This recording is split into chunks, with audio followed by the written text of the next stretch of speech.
Здравейте, приятели, аз съм Айхан Инфая, фотограф, видеограф и влогър. Днес в този видеоклип ще споделя с вас 6 скрити послания в популярни картини. Много е интересно как в много тънки детайли са били поставени страхотни послания, приятели. Видеоклипът ще е много интересен.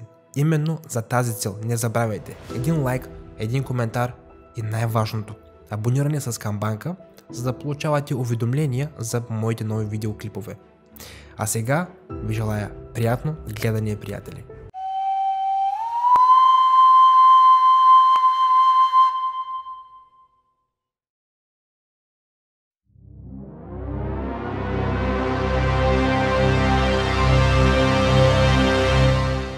Както знаете, Леонардо да Винчи е имал много таланти. Той е бил учен, изобретател, художник, скулптор, но нарисуваната от него картина през 40-та година крие много по-дълбок смисъл, отколкото си представите, приятели. Именно тази картина е Тайната вечеря. На снимката на последната трапеза, която е ял със своите апостоли, той има друг талант, върху който е работил векове наред в детайли, който никой не е забелязал – музикален талант. Италианският музикант Джовани Мария Пала през 2003 година е открил нещо много странно. Той е нарисувал петолиние, което се използва при писане на музикални ноти върху картината. Ако свържете нотите с ръцете и хляба, ще откриете мелодията, която 500 години са я пазили в тайна. Въпреки че на пръв поглед нотите нямат никакъв смисъл, но не забравяйте, че Леонардо да Винчи е писал нотите от дясно наляво. И когато те бъдат обърнати, се получава 48 секундна музика.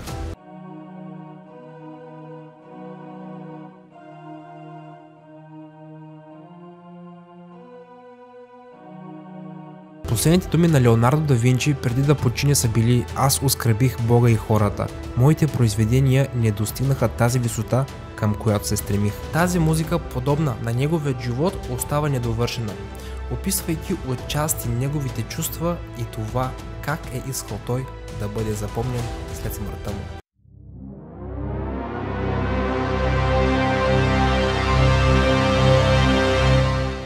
Това е една от най-популярните картини на всички времена. За нея има много предположения и предсказания. И Дан Браун е анализирал всички малки моменти в своите книги. Нейната неуловима усмивка ви следва където и да отидете. Идентичността и значението на Мона Лиза озадачават историците от години. След като завършва картината през 1503 година, да Винчи вгражда скрити послания и значения в работата си, или по-точно в тази картина. Последните открития на италиански историци показват, че се появяват малки цифри и букви, когато се погледне внимателно в очите на Мона Лиза с лупа. Буквите L и V, вероятно представляващи инициалите на художника, са открити в дясното й око, а в лявото око символи, които не могат да бъдат разграничени. Числото 72 се вижда на моста в фонов режим и числото 169 в задната част на картината.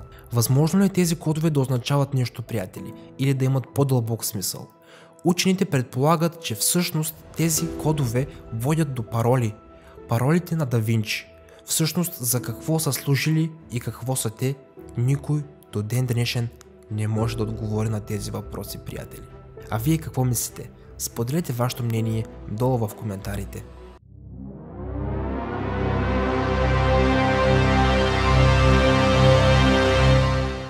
Това е картина на Микеланджело на пророка Закария, поставена в Сикстинския параклис в Ватикана през 1512 година по времето на папа Юлий II. Греховете на папа Юлий II са били мразени и наричани като бедствие за обществото. Микеланджело, тъй като той е бил отвратен от него, е нарисувал тази картина на Закария и картината е била поставена на най-популярното място във Ватикана. И въпреки сякаш, че е почил папата с тази картина, която всеки ден е виждал минавайки покрай нея, той е добавил тайна обида в картината. На тази картина, която жестокият папа е виждал всеки ден, две бебета, поставени зад Закария, правят някакъв жест с ръка към папата, който по онова време е било известно като тежко проклятие, и го опозоряват за цялата църковна общност.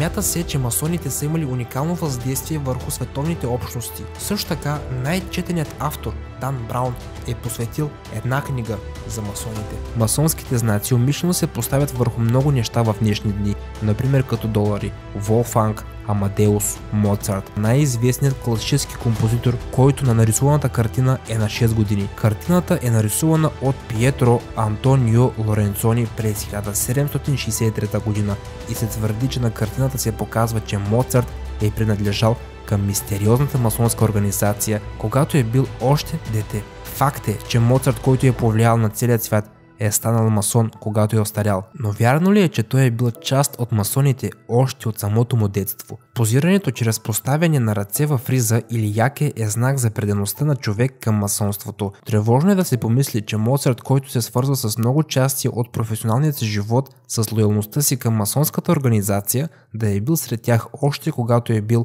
само на 6 години. Някои хора твърдят, че картината е нарисувана по този начин, защото по това време е било много сложно да се нарисуват човешки пръсти. А вие какво мислите, приятели? Долу в коментарите споделете вашето мнение.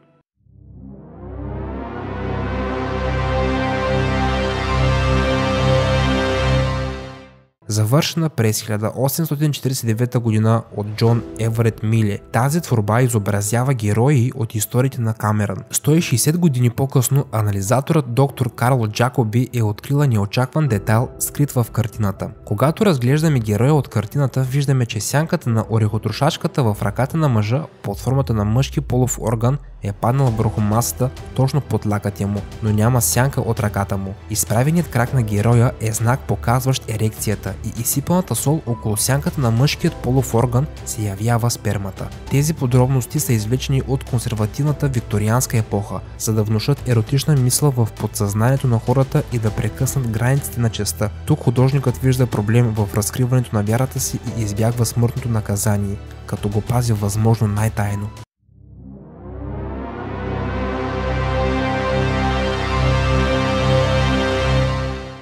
Въпреки че унгарският художник Тивидар Костка Чонтвари е завършил тази картина, наречена Старият рибар през 1902 година, посланието, което той е криел, е открито след смъртта му през 1919 година. Ако поставите огледалото под вертикален ъгъл в средата на картината, от едната страна се вижда старец, който мирно стиска ръце под брадичката си и отразява неподвижното море, а другото отражение показва как старият рибар се превръща в истински демон и бушуващите вълни се издигат за демона и небето става потискащо и плашещо. Това означава, че всеки човек има Бог от дясната страна и дявол от лявата страна. И това беше всичко, приятели. Аз съм Айхани Инфая. Благодаря ви за отделеното време. Благодаря, че отделяте по толкова време за моите видеоклипове. Ценя го от сърце и душа.